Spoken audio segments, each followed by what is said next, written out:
কিভাবে অথেন্টিকেটর অ্যাপের মাধ্যমে বাইন্যান্স অ্যাকাউন্টে টু স্টেপ অথেন্টিকেটর চালু করতে হয় সেই প্রসেসটি স্টেপ বাই স্টেপ আজকের এই ভিডিওতে আমি আপনাদেরকে দেখিয়ে দেব।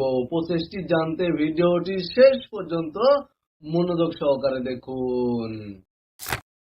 ওকে ভিউয়ার্স, অলরাইট, অথেন্টিকেটর অ্যাপের মাধ্যমে বাইন্যান্স অ্যাকাউন্টে টু ফ্যাক্টর অথেন্টিকেটর চালু করার জন্য আপনারা আপনাদের মোবাইল ফোন থেকে বাইন্যান্স অ্যাপ্লিকেশনটি ওপেন করে বাইন্যান্স অ্যাকাউন্টে চলে যাবেন এবং তারপরে এখানে দেখতে পাচ্ছেন ওপরে থ্রি লাইন মেনু বারে ক্লিক করে দিবেন এবং বাইন্যান্স প্রোফাইলের পাশে এখানে দেখতে পাচ্ছেন একটি অ্যারো চিহ্ন রয়েছে, আপনারা জাস্ট অ্যারো চিহ্নতে ক্লিক করে দিবেন। দেন এখানে দেখতে পাচ্ছেন সিকিউরিটি নামে একটি অপশন রয়েছে, আপনারা সিকিউরিটি অপশনে চলে যাবেন, সিকিউরিটি অপশনে ক্লিক করে দিবেন এবং তারপরে এখানে দেখতে পাচ্ছেন অথেন্টিকেটর অ্যাপ নামে একটি অপশন রয়েছে, এই অপশনে ক্লিক করে দিবেন এবং কিছুক্ষণ অপেক্ষা করবেন। তাহলে আপনাদের ইমেল অ্যাড্রেসে ভেরিফিকেশন কোড পেয়ে যাবেন, অথবা আপনাদের বাইন্যান্স অ্যাকাউন্টে পাস কি অ্যাড করা থাকলে আপনাদের পাস কিটি সাবমিট করতে হবে, অর্থাৎ বাইন্যান্স অ্যাকাউন্ট ভেরিফাই করে নিতে হবে।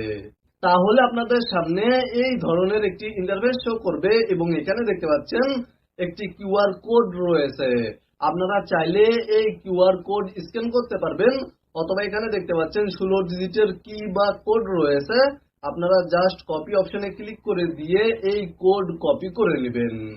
কোড কপি করার পরে আপনারা আপনাদের মোবাইল ফোনের প্লে স্টোর থেকে অথেন্টিকেটর অ্যাপটি ইনস্টল করে নেবেন।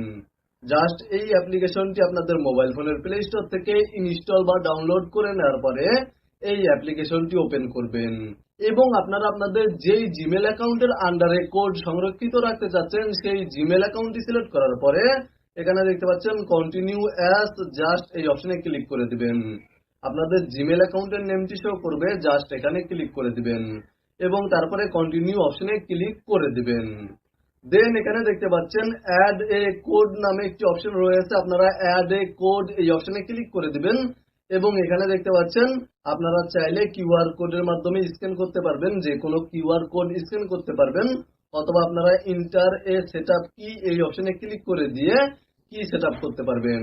জাস্ট এই অপশনে ক্লিক করার পরে এখানে দেখতে পাচ্ছেন ইওর কি নামে একটি অপশন রয়েছে, আপনারা এখানে যে কিটি কপি করেছেন সেই কিটি পেস্ট করে দিবেন এবং তারপরে এখানে দেখতে পাচ্ছেন কোড নেম নামে একটি অপশন রয়েছে, এখানে চাইলে আপনারা বাইন্যান্স টাইপ করে দিতে পারেন, অথবা আপনারা আপনাদের নেমটি টাইপ করে দিতে পারেন এবং তারপরে এখানে দেখতে পাচ্ছেন অ্যাড নামে একটি অপশন রয়েছে, আপনারা অ্যাড অপশনে ক্লিক করে দিবেন। তাহলে অথেন্টিকেশন সেটআপ হয়ে যাবে। জাস্ট এখানে যেই কোড শো করবে সেই কোডের উপরে ট্যাপ করে ধরবেন, তাহলে কোড কপি হয়ে যাবে এবং তারপরে বাইন্যান্স অ্যাকাউন্টে আসার পরে নেক্সট অপশনে ক্লিক করে দিবেন। জাস্ট নিচে নেক্সট অপশনে ক্লিক করে দিবেন এবং যেই কোড কপি করেছিলেন অথেন্টিকেটর অ্যাপ থেকে, যেই কোড কপি করেছিলেন সেই কোড পেস্ট করার পরে সাবমিট অপশনে ক্লিক করে দিবেন। জাস্ট কোড পেস্ট করার পরে সাবমিট অপশনে ক্লিক করে দিলে টু ফ্যাক্টর অথেন্টিকেশন চালু হয়ে যাবে। এখানে দেখতে পাচ্ছেন টু ফ্যাক্টর অথেন্টিকেশন চালু হয়ে গিয়েছে অথেন্টিকেটর অ্যাপের মাধ্যমে। মূলত আপনারা ভিডিওতে দেখানো এই নিয়মে আপনাদের বাইন্যান্স অ্যাকাউন্টে অথেন্টিকেটর অ্যাপের মাধ্যমে টু ফ্যাক্টর অথেন্টিকেশন চালু করতে পারবেন।